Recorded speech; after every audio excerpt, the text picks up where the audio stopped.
whether it's internet, or it is FM radio, or it is satellite-based delivery system of high-quality instructional materials.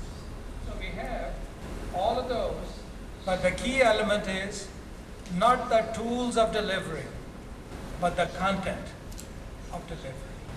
And in that content, tools are just the avenues. It's the content which is important. That needs to be relevant, that needs to be up to date, that needs to be current, and that's where the quality is. We are constantly using the Pakistani electronic media network, whether it is the Pakistan Television, or it is the Pakistan Broadcast Corporation, or our own network. We have now a national frequency all over the country, 91.6 FM. This is Voice of Allama Igbal Open University. Educational programs, information programs, some entertainment programs, and some public awareness programs. Come vaccination, why do we need it? How do we do it? And where are the facilities? All that information is put on our information network. This gives you an idea as to how many of our courses are using electronic media. Another important thing that I'd like to share with you, Allama Igbal Open University has the largest print unit in the country. Why? If we outsource it, there is very little control to get the materials produced on time. So we invested quite heavily.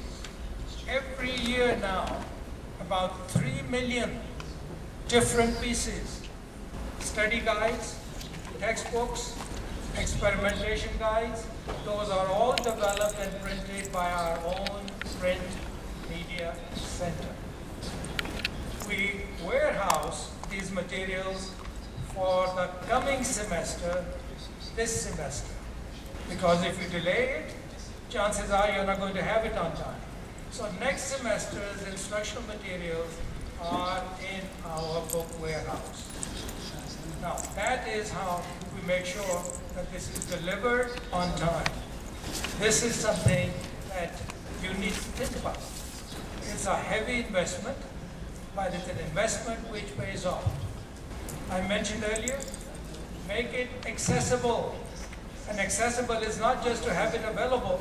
Accessible also means that the materials that we send to the students will be free to them, coming from the tuition that we charge, and it's available on time. We also have recently conventional face-to-face education. One of the things that we experimented with and were the first university in the country to have a standard 4-year undergraduate degree in chemistry, in microbiology, in telecommunication, and computer sciences. This is according to international standards, 4-year undergraduate degrees, and in order to make sure that they are available with full face-to-face. We thought of developing virtual laboratories, but virtual laboratories for us are quite costly, so we decided to have some of those extremely needed programs in a face-to-face mode. All our postgraduate programs, MPhil and PhD programs, are face-to-face, not all the time, about 60% of the time face-to-face, the rest of it is done through distance learning. Here are some of the statistical data. I will skip that because time is short. You can read it in the hard copy. Let me go on quickly. Course-wise participation now, 51% was 2008, 2009, and 2010, 52% of our student body are females, and that is a significant development. Just like Brazil, we have different prefectures or provinces. Most of our students are coming from the largest province in the country, about 62%. The the rest of them are coming from the smaller provinces. So it is a multicultural, multi-ethnic society, and our programs are paying attention to the regional needs of our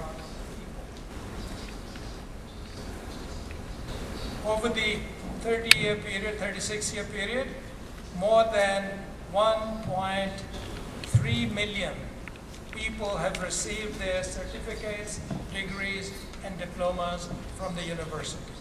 So we have been not only the largest university, but the largest producer of talented and trained human resources. Now here's something that we need to pay attention to.